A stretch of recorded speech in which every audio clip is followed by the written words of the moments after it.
Back in December, in preparation to talk about the localization of Black Psych's core screaming show, I took a look at the first entry in one of their longest-running series, Yami no Koe, a VN steeped in B-movie horror aesthetics. It follows a group of average folk getting lost at sea in the midst of a summer vacation, becoming stranded on an island hidden by a seductive mistress and the mysterious maid, who work together to unlock the deepest and darkest pleasures hidden within each of the characters. If you haven't seen that video, well, I recommend doing so before proceeding here, since today's focus is the sequel after all, but to summarize my thoughts on it, I think it's a pretty awesome queer horror game with cool shipping simulator gameplay, fantastic art, and a welcome spin on corruption as not mentally breaking people down until they're husks of themselves, but rather as unlocking the parts of people they're too afraid to admit to or are unable to indulge in because of society. Apparently, quite a few other people were interested in hearing more about the franchise, as ever since I've put that video out, I've been asked multiple times to take a look at the supposedly much improved sequel. Something I knew I wanted to do, but I wasn't sure of when I would do it. Until I put a poll up on Patreon, and this game overwhelmingly won out against an urban fantasy RPG and a lovey-dovey dating sim. Y'all really like that fucked up queer shit, huh?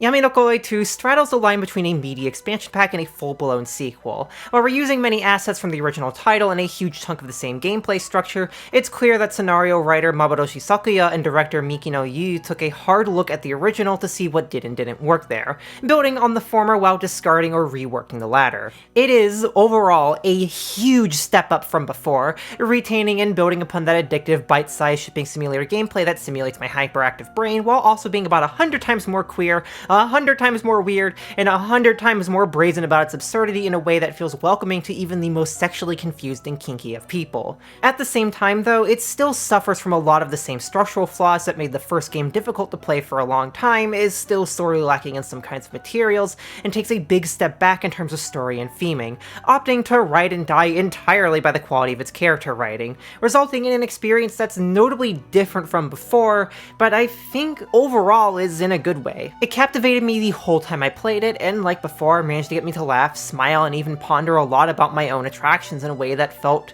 well, really validating. So, without further ado, and as a break from a couple huge videos, let's venture back into the world of Sayoko, Kei, and Lovecraftian gender fuckery with the second entry in Black Psych's beloved series. Set sometime after the events of the original game, Yami no Koe 2 sees us following the exploits of Sayoko's beloved maid Kei.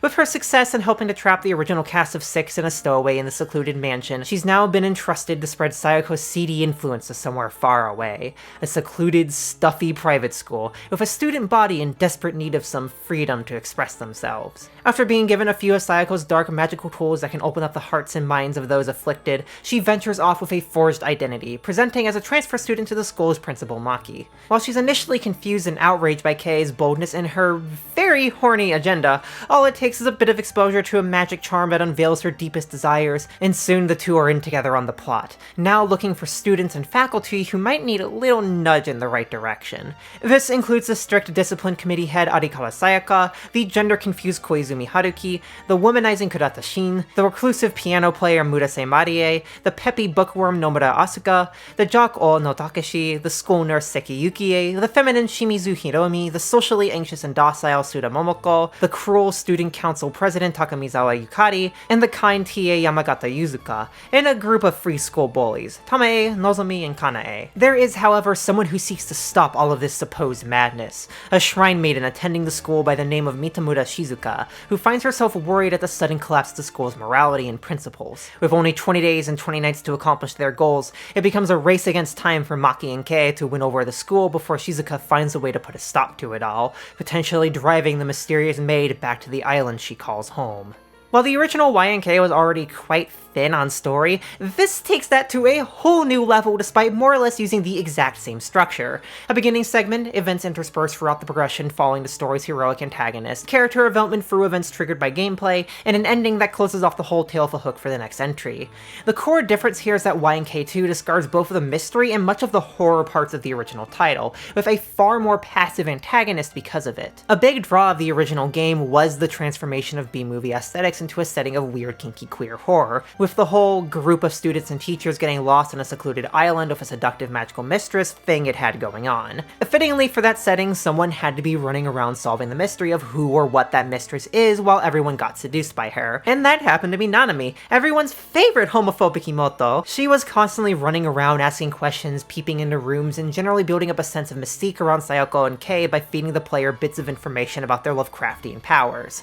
And there is still some of that here. Y&K 2 has a couple of cool moments that expand upon the lore of the first title, and it makes very good use of the inhuman nature of Kei's being, though there's very little on Sayoko as she only appears in the game's intro. As does most of the lore, because besides the intro and ending, there is very little plot development here. Not only does Shizuka barely do anything but sit around and get reasonably freaked out by what's happening to the school, but she doesn't even interact with Kei or Maki until the good ending. Hell, she doesn't interact with anybody except her roommate who she's totally gay for. It's less of a rivalry and more two roommates who constantly forget the other exists until one of them breaks an appliance. Except the appliances are public morals, and the two roommates are a magical, pure-hearted shrine maiden and a genderless Lovecraftian spunk monk, which, now that I think about it, would make for a good sitcom. This also essentially makes the story free of any moral dilemma, and Nanami acted as a character of the fuddy-duddy layman, someone who didn't really go out of their way to find people to harass, but sure would mouth off to them if they were too fruity in front of her, seeking to preserve normalcy above all. Sayoko, on the other hand, did not give two shits about that as long as people were happy, which is where the core question of the original game came from.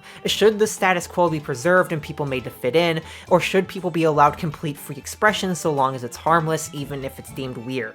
The first game falls in the second answer as being the correct one, and with no new quandary introduced here, there isn't really any sort of strong drama to the story, which I found to be disappointing, but I also understand that it isn't seen as a necessity for this specific VN subgenre. Y&K is ultimately a series of Nukige games meant to be hot and nothing else. Plot like the first had is just bonus set dressing for most players and not an expected feature, nor something that the title can be really faulted for lacking. And on the plus side, it seems like all the effort that once went into crafting a cohesive narrative instead went into a greater focus on character development and taking advantage of the setting. Yami no Koe 1 taking place in a secluded island is cool and all, and the themes of rebelling against normalcy are still great, but since all that happens out of the public eye, there's no real consequence or threat of things going wrong. Now, a private school?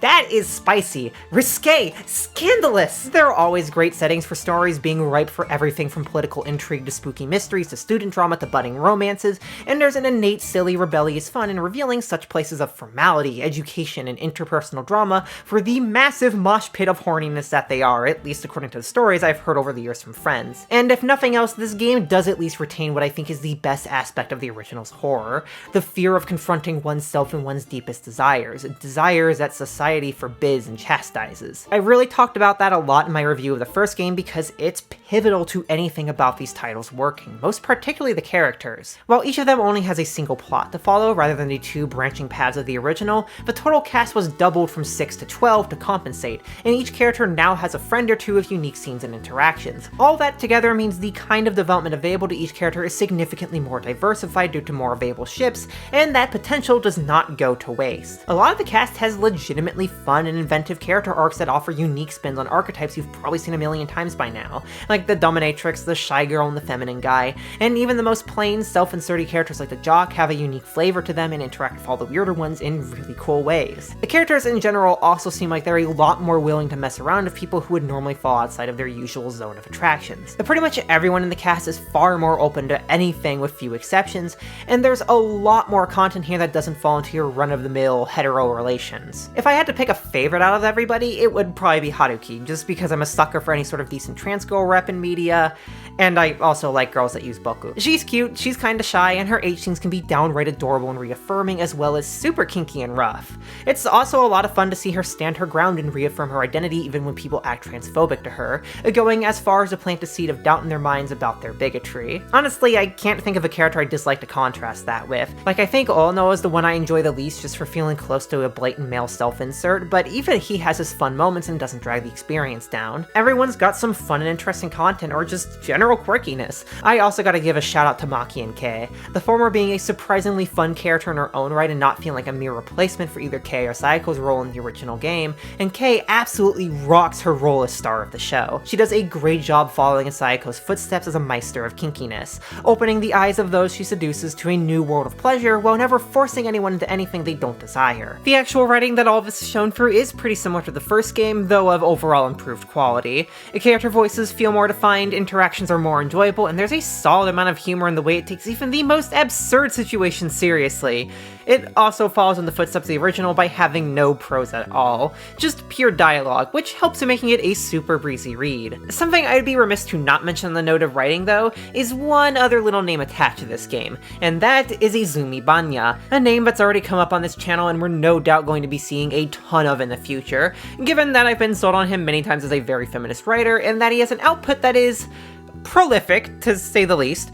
This game would be his first ever credited role, working on the test play, some of the rather great scripting, and writing a few H scenes, though I couldn't tell you which since they're all equally kinky to me. Speaking of kinky fangs, all of these shenanigans have to happen somehow, and that's through the very unique gameplay. Yami no Koe 2 is once again a shipping simulator, tasking you with guiding Kei and Maki along in their quest to turn the school into one big cum bunker by being professional matchmakers. While the mechanics are overall very similar to the first, there's a lot of improvements and changes, almost all for the better. They give a brief refresh on how the mechanics of the original worked. That title tasked you with figuring out how to fill up the corruption meter for all 6 of the guys and gals before a series of timers would start going off. The characters would leave if not sufficiently corrupted by a certain number of in-game days, and if all 6 didn't pass through 2 full stages plus a final corruption by the end of the game, you would get a generic bad end where Nanami escapes. So in order to win, you had to pair up characters and learn what they wanted. Some might be mainly into men and some might be mainly into women, some might need a nudge for Kei before they'll be open to a submissive role, and some may need a nudge from Sayako before they'll be open to being dominant. These desires could also change a lot depending on whether a character was taken down their red or blue route,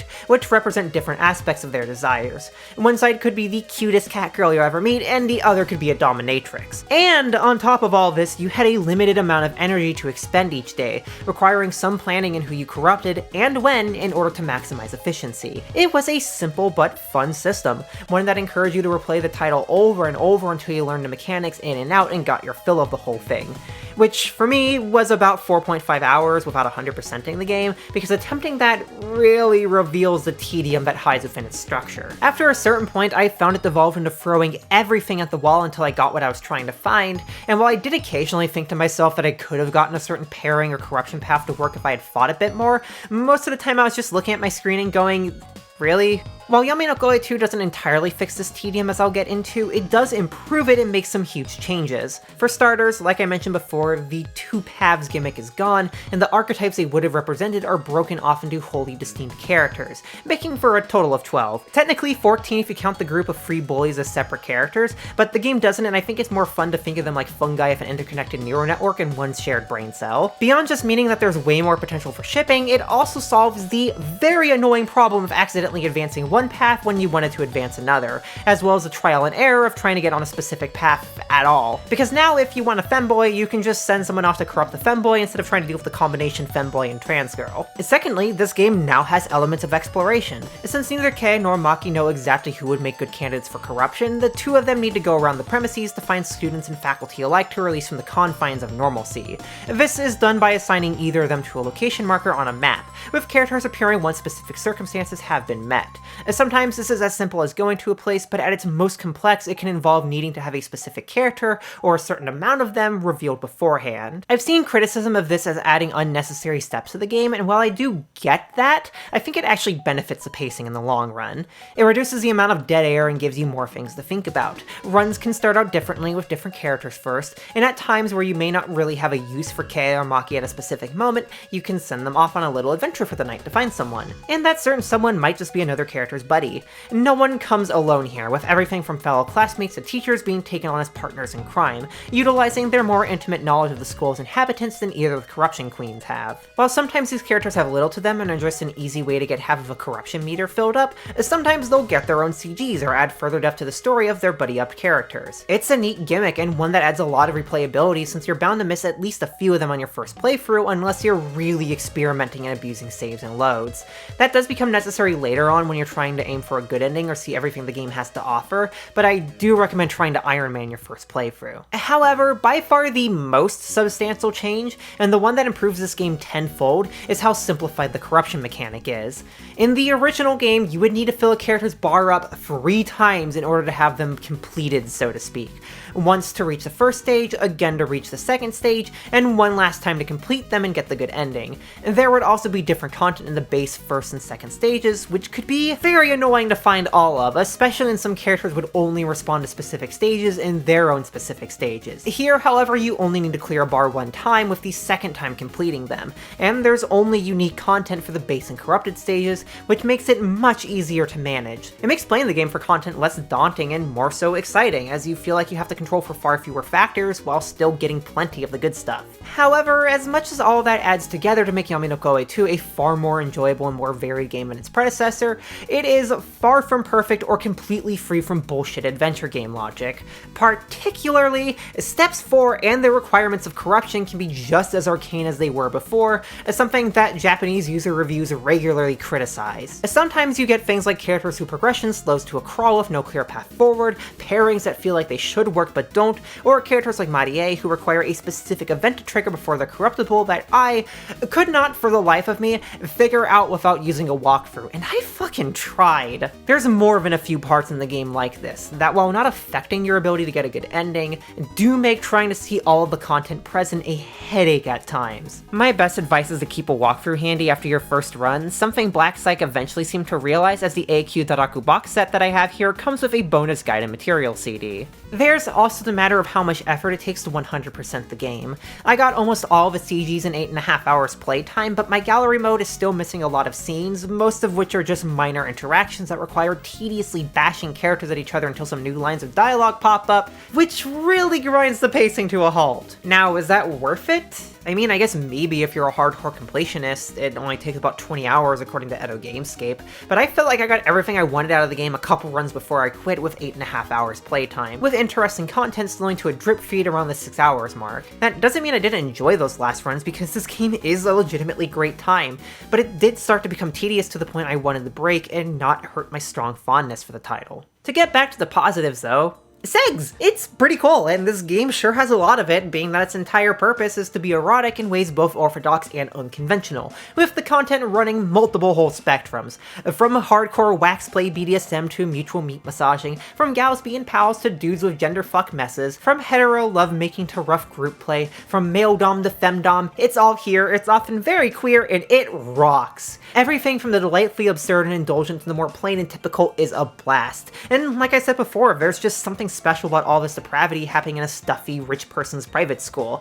with it becoming painfully obvious that everyone there is as much of a dumb, horny mess as any other young adult. The thing that impressed me the most, though, is the way that it builds on the diversity of the first game. Yami no Koe was already off to a good start, featuring a trans woman and a lot of bisexual shenanigans in the year of our Lord 2000, but it did falter in places. Most notably that I think it was ultimately still not gay enough, and it struggled to handle gender identity well. While the trans girl path of Fuyuki's story is good in isolation, there's some odd implications about her identity that come from the other path being about narcissistic pleasure from seeing herself in women's clothing. Without getting into a full-on rant about dated and extremely harmful gender typology, I'll just say that really sucked, even if the implications likely weren't intentional. The good news is that not only are both of those issues solved, but there's a ton more variety in general, and it's all handled way better.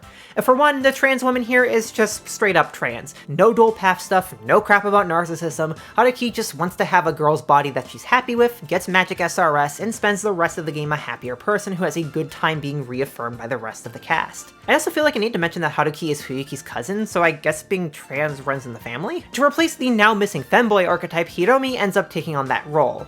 Kinda. It's complicated, though I think it's way better than Fuyuki's similar path in the first game. For starters, the whole narcissism angle is barely played up. It's mentioned in the beginning, but quickly shifts gears into them having the heart of the girl, but the body of a guy, which definitely makes for an interesting gender identity. The game doesn't use precise vocabulary to describe them, other than fervently rejecting the label of a crossdresser, so whether you see them as a trans femme who doesn't take HRT, or a genderfuck disaster, or non-binary, or just some variety of femboy is entirely up to your interpretation interpretation. All I do know is they get some really good content with both the binary men and women at the school, and that having this kind of character alongside another trans character is really cool to see. And as it pertains to the fruitiness of this game, women lovers should be pleased to know this game is really damn heavy on the yuri. Like, if the original game was a 60-30-1 split between hetero, lesbian, and gay, then Yami no Koe 2 is a 60-30-1 split between lesbian, hetero, and gay. Yeah, I'm sorry everyone, there still isn't much male-on-male action here outside of a little bit of the younger looking and more feminine men. Hell, if you interpret Hiromi as not a guy, then there's damn near nothing. A trend that seems to continue for the rest of the series, judging by CG galleries. Still though, the yuri in this game is by far the best part of it. It's got the most interesting kinks, the best character dynamics, and the best writing as a whole, managing to be erotic in a truly stunning variety of ways for those who love women, and entertaining enough to be fun for those who feel little erotic affinity for them. The most vanilla stuff just does not compare. Like, don't get me wrong, it's enjoyable and there were a couple scenes where I found myself nodding along and finding it appealing, but you cannot beat the scenario of Fuda kicking back and chugging a beer while enjoying a trans girl and flavoring a cigarette with her butt. What underlines all of these shenanigans, however, is something very important, and that's enthusiastic consent. Yami no Koe is a series about corruption on its surface, but as I talked about in my video on the first game, that's really only in the sense of people becoming progressively more open to lewd things. After all, this game uses verbiage that can be translated as liberation for a good reason. Unlike the corruption featured in countless other Nukige and Dojins, where people are mentally and emotionally broken into doing acts they otherwise wouldn't,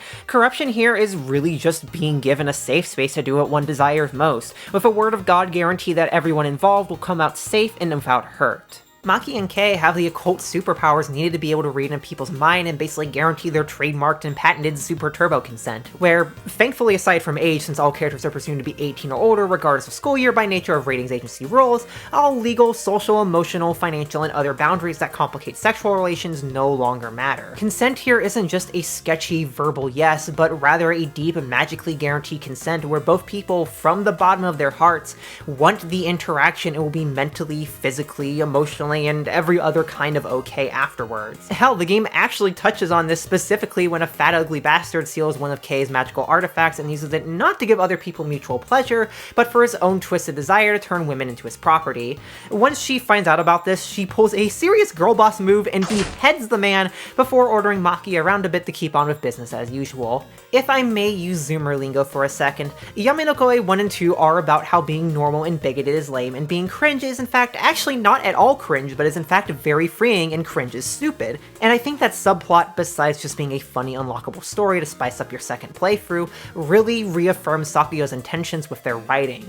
People need to be honest, sincere, and most ultimately consenting, and taking advantage of others is worth a beheading. Of course, a lot of what happens in this game wouldn't shake out okay in other stories, and especially not in real life, without that fictional super turbo magical consent, which effectively turns all the different positions of characters into stage setting for some spicy roleplay. And one could argue that the game is maybe too much of a free-for-all at times. I'm not gonna argue there isn't content here that might turn some people off. But because you know that no matter how brutal things get, no matter how not okay some of these things could be, no one is being withheld information or tricked or manipulated or hypnotized or whatever into something they don't want, and that makes it a lot easier to go along with everything here. This aspect of the series is a really crucial part of why I enjoy it so much, because as much as I am someone who does like hardcore corruption with tentacles and fallen allies and stuff like that, sometimes I want something that hits a similar depraved niche without all the pain and drama. No one here has to get traumatized, no one has to get hurt, everyone just gets to have a good time, being a bunch of kinky weirdos doing okay and potentially not so okay things,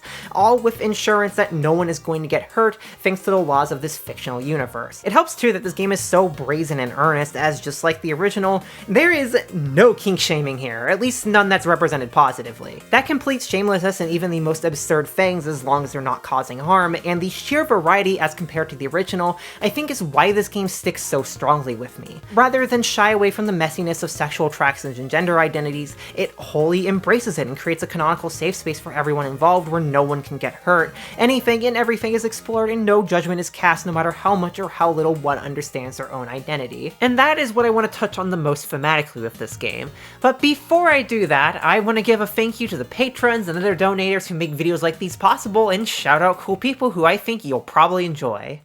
Hello all again, folks, and welcome back to the Patreon Corner. I intended this segment to be a bit shorter than usual, and then it ended up being way longer than usual because I cannot stop being verbose as shit. So let's try to maintain some sense of not longness by jumping straight into the life and channel updates. Most notably, we are still on a steady incline of 1.15k at the time of writing this, finally passing that initial goal of 1.1k before Patreon decided to remove that service, which is extremely lame, but my disappointment is far overpowered by how happy I am to have finally made that. I say this every time and I will continue to.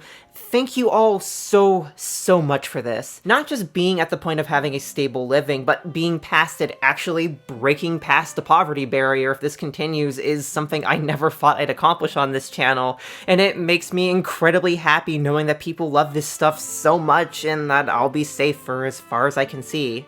The sheer amount of support I've seen in the past few months has been genuinely unbelievable, especially with the Sayo-Oshi and the Freedio video. I am super happy the former is doing so well. Like, I knew Sayo-Oshi was a game a lot of people wanted to see, but I could not have predicted it was going to be this successful, and I am super happy to see that since I'm really proud of how that video turned out in basically every way. In a continued effort to give back to the community that makes this possible, I'd like to shout out a few people that I think you all would enjoy, with a slight twist this time, as rather than these being channels I stumbled upon, these are from replies to a tweet I made asking other creators that follow me to tell me about their content. If you want a chance to be shouted out, then go ahead and check out the tweet and the linked Patreon post in the description. It's also worth checking out just if you want new people to watch, since the thread is full of really great people. I just only have so much time in these segments and time to watch creators, and I try to shout out people who I feel would benefit the most from the audience this video topic brings in.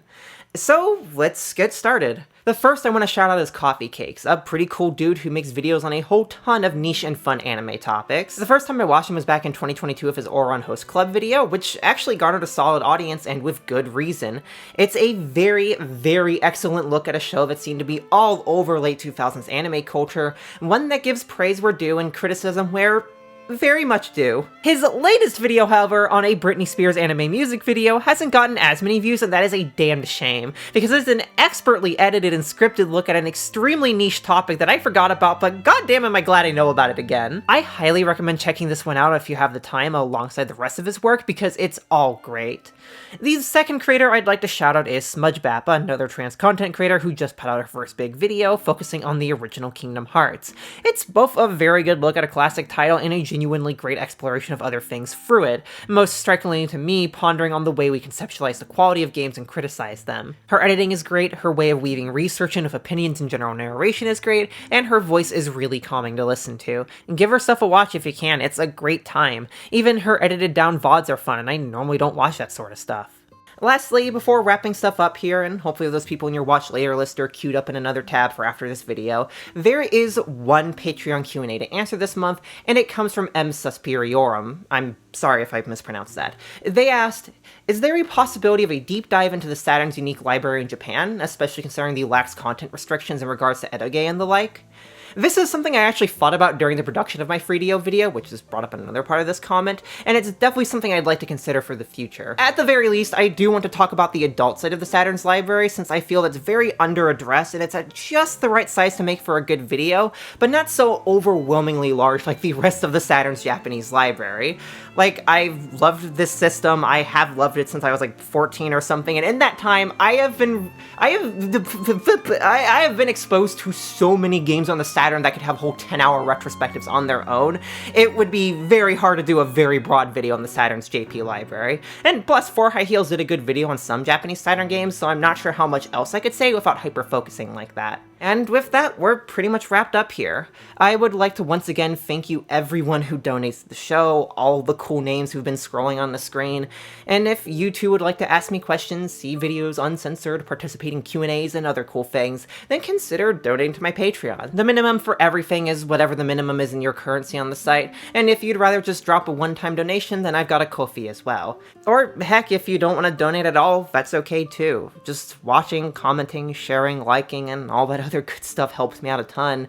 I'm just happy to see people enjoying these videos. The fact that people are willing to donate because they enjoy them so much still genuinely blows my mind. I've been doing this for good God, it's been over a year now, and it still utterly amazes me that I've managed to have the level of success I do for such a tiny little niche topic. Next video is probably going to be a lot longer than this one, though. If you've been following my Twitter or on Patreon, then you probably already know what it is, but hopefully everyone looks forward to hearing about an otome boomer shooter, assuming I actually do get around to talking about that. Gun Katana's fucking cool. Oh, and also before I totally forget, because I almost did, I updated my Bandcamp with a ton of new game soundtracks I've done, so if you want to get cool tunes in return for tossing me a couple of bucks, that's another way to financially support me. Yay! As always, thank you again to everyone for your continued support in whichever way you show support, and back to the show. Yami no Koe 2 doesn't really have any out-and-about themes to what scraps of story exist here. You could argue that it's about much of the same liberation versus conformity conflict the original game represents, but the threads are so bare that it hardly warrants anything more than a mention. And besides that, the plot offerings here are so unremarkably slim on the whole that I don't even feel a need to include a spoilers recap section in this video. Whenever I get to the big video talking about the remaining titles in the series, I'll talk about the ending there. But what I do think is cranked up to 11 in this sequel is that aforementioned brazenness and earnestness.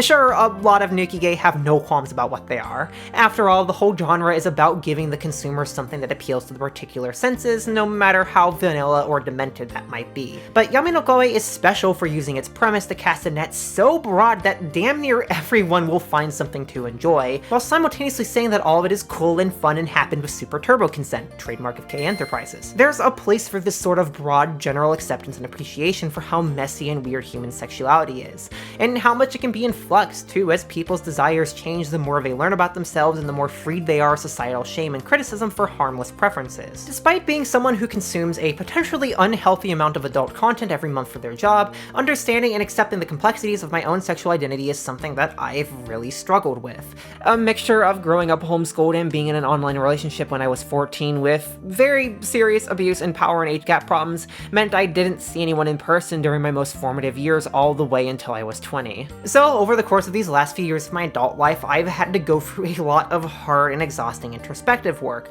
moving through different stages of life, seeing different people, taking HRT, and even starting this channel and seeing such a wide gamut of desires represented through art. That's all stuff that's changed me and made me wonder just what it is I'm seeking. Not just in terms of long-term life commitments, though definitely that, but also what it is I find attractive. While I've publicly identified as bi for a very long time, and now pan since I personally feel more comfortable with that, I've had a lot of turmoil trying to figure out stuff within that. Am I more into masc people than femme people, and is that fine? Am I weird for my attractions being based as much on personality as they are looks? Is it odd that what I'm into has changed a lot over time? Am I even bi or whatever, or just straight with the odd lesbian attraction here and there? This isn't even mentioning the pressure I put on myself for being disinterested or scared of things seen as normal but are traumatic for me, or the way in which other disorders like my autism and overactive senses impact my expressions, or even how my gender interacts with my desires and how people interact with me. Sexuality is complicated, and that can kind of suck on an emotional level, because ways in which you do or don't express it are so fundamental to being around other humans. It's felt like something that should be a fixed part of my being, and whether or not it's worse for me to ponder this stuff when I'm a somewhat functional adult, or if it was better when I was a dysfunctional but less brain-thinky teenager, is hard to say. But whichever way you cut it, it's confusing and exhausting, and becomes even more complicated when you're involved with people in some way and don't want to hurt them or let them down. It's been hard getting to this point of stability that I felt recently, partly because as someone who's had to relate to the world through stories due to a lack of social interactions, I haven't seen that many that really allow for people to be sexually explorative and uncertain. So while I was playing this game, I've found genuine comfort in the absurdity of it, because it's a game that shows just how messy, dumb, fun, silly, complex, and wild human sexuality and identity can be. It's a game that gives tons of people the freedom to experiment with acts that go far beyond or below the norm and have fun with it. They grow out of their shame and they try new things out, and they do absolutely absurd stuff because it's fun and it feels good. But most importantly, none of this is really expected to be permanent. The mechanics of the game encourage you to let people try things out with others, and sometimes they work and sometimes they don't. And that's okay, because you can always try again, you can always try new things, and you can always learn more about what you and other people want. As someone who's been struggling with, well, everything I just mentioned, everything that's bounced around my brain and given me countless sleepless nights trying to understand just why my body and mind work the way they do, this sort of absurdity was like an affirmation that there's no need to be able to make sense of everything. everything. I can enjoy what I do, when I do, and if I find out something new about myself, then that's fine too. Perhaps this is not the lesson that Sakuya intended players of the game to take away, but frankly, I don't know if they didn't have any particular lesson in mind. This game just seems pretty horny. So for me, Yami no Koe 2 is a game that says it's fine to experiment and change and be unsure of things, and it delivers it in a way that I think can only be done in a medium like eroge. It's that absolute utter bluntness of shoving the most wacky and horny shit in your face at 100 miles per hour, not expecting everything to stick but being happy if anything does, that makes it work. Because sometimes you need that bluntness. Sometimes you need to see a Fuda chugging a beer while getting jiggy with a trans girl to realize you might be into that. Before we wrap things up with a little bow here, there's some other things I gotta address about this title, and most importantly, that includes the art. Ueda Metoo reprises his role as artist from the original title, now with another game and a year and a half's worth of experience going in, and it shows. While I don't think it oozes pure style the same way something like Sayonara Oshiete, also from 2001, does, it's impressively gorgeous and well refined. Of particular note to me is the coloring and the line work. The game has a very soft and flowy look to it, with few especially hard edges or super eye-popping colors, the most vivid parts of any character being their makeup. Well-defined lashes, strong blushes, bright lip glosses, and the nails. This game really loves its nails and gaudy nail polish, and I am all here for that. The fashion in general in this game is top-notch, with everything from the skull uniform to casual wear having that kind of look of something you could wear every day without standing out, but still being remarkably stylish. Except for the post-corruption uniforms. I cannot imagine someone walking around in this in a mall, even if I do love it. Also, I have to mention Kei's new outfit here. She looks so fucking cute in the glasses. I cannot handle this. The game also demonstrates Metoo's prowess with shot composition and anatomy. There's a lot of creativity in how each CG is framed, with the posing of characters and the camera angles doing their best to emphasize whatever it is that's most important for the scene, all while managing to be easy to parse at a glance. The backgrounds also represent a huge step up from the first title. While there's still early 2000s pre-rendered 3D scenes, and that always brings a level of scrunkliness with it, the renders have been touched up with much better effects than before and seem to be of far higher quality with that aside. I can't say there was ever a point that I thought about them while playing, and that's really all I need from a background at a base level. The UI, however, takes this notion of blending in and stomps on it with the fervor of a herd of angry animals. The staggering variety of fonts, the animated GIFs adorning practically every part of the UI, the little Skelly Boy text advance prop, the gaudy lace-patterned text bosses. This game is so Sailor Moon fan page from 1999 core that I cannot help but be in awe of its power. I fucking kneel. I say without any irony whatsoever that this is one of the most enjoyable UIs of any game, merely for how it's as unabashedly indulgent as the arrow scenes. And that's saying a lot. Unfortunately, I cannot be so positive about the music. It's not bad per se, as it mostly blends into the background and fits the scenes it plays in, and the actual compositions can be quite catchy, but it's just the Yami no Koe 1 score again, albeit with a couple new tracks. Did Black Psych run out of budget when making this game? Did they not feel it necessary to compose new music? Whatever the case is, and I can't wager a solid guess as I'm unable to find any interview or dev materials that talk about this, it hurts the identity of the game a lot, and is a big part of why this game sometimes feels more like an expansion pack than a proper sequel. Hell, they didn't even try to arrange or reorchestrate the CD music, which I feel is the minimum you should do if you're going to reuse compositions between titles. Don't get me wrong, I love the amateurish, made-on-a-roll sound campus vibe of the score. I own 2 of the things of myself and use them regularly in freelance game music alongside a whole brigade of other old digital sims. But while this sort of sound works fine with less polished art or very 90s feeling games, the far more refined and professional art here is begging for higher quality production. I guess at least the rest of the sound is better than that. The sound effects are also mostly from YNK1, but SFX reuse is a lot less egregious than music reuse, and the voice acting has none of the low budget feel from the first title, both thanks to massively improved audio quality and the acting being a notable step up. Returning Seiyu perform their roles flawlessly both in and out of H scenes, and the new actors are able to match them. Most notably Sakudai Harumi, who's voiced characters in Rail Decks, various key projects, and a ton of eroge. She plays Marie here, but she's also notable for being the voice of Kanami in Ranso Free, Himina Gun Katana, and about a million other roles, with her performance here being just as good as any other. All in all, Yami no Koe 2 is just plainly great. While I have problems with it here and there and I wish there was more story overall, it's a fun, interesting, and unique title from a studio whose entire backlog consists of fun, unique titles, with a huge dash of queer goodness that one can struggle to find in this genre of gaming. If what I've said in this video made you want to check it out, then the good news is that there's a few ways to get a hold of it these days. The easiest might be through DMM as a digital download, as the whole series has been available for a while at roughly 3.4k yen per game, as something like 25 USD at the time of writing. I feel that's a bit of a high price, but it's not unreasonable for how much there is to do here. I'd just personally wait for a sale.